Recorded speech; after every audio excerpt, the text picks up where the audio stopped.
নমস্কার, সবাই কেমন আছেন? আশা করি ভালো আছেন। আজ কি রান্না করলাম চলুন দেখাই। এখানে রান্না করে নিয়েছি ইলিশ মাছের বেগুন দিয়ে পাতলা ঝোল করে নিয়েছি। ফোড়নে দিয়েছি কালো জিরে ফোড়ন, কাঁচা লঙ্কা দিয়েছি একটু জিরের গুঁড়ো, ধনের গুঁড়ো, অল্প করে লঙ্কার গুঁড়ো, নুন, হলুদ, কাঁচা লঙ্কা গোটা গোটা কাঁচা লঙ্কা দিয়েছি। বেগুনটাকে ভেজে আমি তুলে রেখেছিলাম। নামানোর কিছুক্ষণ আগে বেগুন আর মাছ দিয়ে ভালো করে ফুটিয়ে আমি নামিয়ে নিয়েছি। ইলিশ মাছের পাতলা ঝোল। আচ্ছা, এখানে রান্না করে নিয়েছি ইলিশ মাছের মাথাটা দিয়ে পুঁই শাক করে নিয়েছি।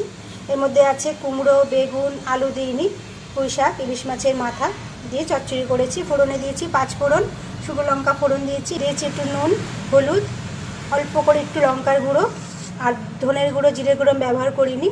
দিয়েছি কটা কাঁচা লঙ্কা, নামানোর সময় একটু মিষ্টি দিয়েছি। দিয়ে পুঁই শাকের ইলিশ মাছের মাথা দিয়ে চচ্চড়ি করে নিয়েছি। আচ্ছা, এখানে আছে উচ্ছে আলু চচ্চড়ি করে নিয়েছি। উচ্ছে আর আলুটাকে আমি কালো জিরে ফোড়ন দিয়ে ভেজে নিয়েছি। নুন হলুদ দিয়েছি, গোটা গোটা কাঁচা লঙ্কা দিয়েছি, দিয়ে চচ্চড়ি করে নিয়েছি।